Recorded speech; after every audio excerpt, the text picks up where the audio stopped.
இந்தியாவின் முதல் முதியோர் ஆணையம் அமைக்க உள்ள மாநிலம் எது அப்படின்னா கேரளா.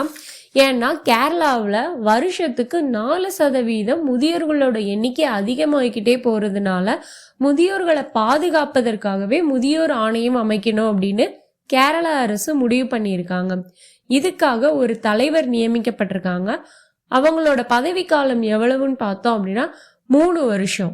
காட்டிற்குள் வேட்டையாடுபவர்கள் மற்றும் வன விலங்கு கண்காணிப்பிற்காக ஒரு செயற்கை நுண்ணறிவு அமைப்பை ஏற்படுத்தியுள்ள மாநிலம் எதுன்னா ஒடிசா.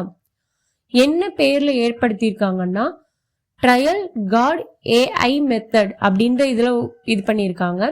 இது எப்படின்னா காட்டிற்குள்ள நடக்கிற விஷயங்களை 100லிருந்து 150 போட்டோஸ் எடுத்து நம்மளுக்கு அப்டேட் பண்ணிட்டே இருக்கும். அதுல காட்டுல ஏதாவது சேஞ்சஸ் நடக்குதா, யாராவது வந்திருக்காங்களா அப்படின்னு நம்மளால ஈஸியா தெரிஞ்சுக்க முடியும்.